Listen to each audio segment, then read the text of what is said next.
पाकिस्तान में पानी नहीं जाएगा। अब भारत क्या करेगा? भारत डैम बनाएगा दोस्तों, भारत पानी डाइवर्ट करेगा और पाकिस्तान में सूखा होगा। गजब टोपीबाज आदमी है यार।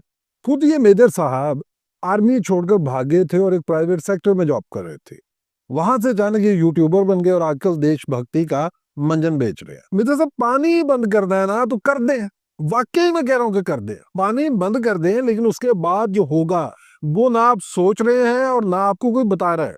मेजर साहब जब पानी बंद होगा तो हमारे दरिया खुश्क होंगे, हमारी नहरें खुश्क होंगी और हमारी ज़राअत जो है वो तबाह हो जाएगी। जब ज़राअत तबाह होगी, किसान बेरोजगार होगा, नौजवान बेरोजगार होगा। एक एग्री बेस्ड कंट्री के अंदर बेरोजगारी और फाका कशी फैल जाएगी। लेकिन मेजर साहब ये वो है जो आप सोच रहे हैं, जो आप नहीं सोच रहे वो मैं आपको अब बताता हूँ। जब मेजर साहब खेती खत्म होगी, नौजवान बेरोजगार होगा, फिर बेरोजगार के पास खोने के लिए तो कुछ भी नहीं होता और जीतने के लिए उसके पास सारा आसमान होता है। मेजर साहब आप जानते हैं कि तालिबान जीते क्यों हैं? क्योंकि तालिबानों के पास महल नहीं थे, तालिबान के पास खुशहाली नहीं थी, उनके पास वाफर गले नहीं थे, उनके पास सोने के लिए जमीन थी और रहने के लिए पहाड़ थे। लेकिन जो तालिबानों के दुश्मन थे उनके पास महल थे, रोजगार थी, दौलत थी, गाड़ियां थी, एयाशी थी। मेजर साहब आप जहादी यही तो ताने मारते हैं नौजवानों को कि तुम दुनियादारी के पीछे, रोजगार के पीछे, जॉब के पीछे, कारोबार के पीछे पड़े हो, जहाद नहीं करते। तो जब ये दुनियादारी, रोजगार, ये सब कुछ आपने छीन लेना है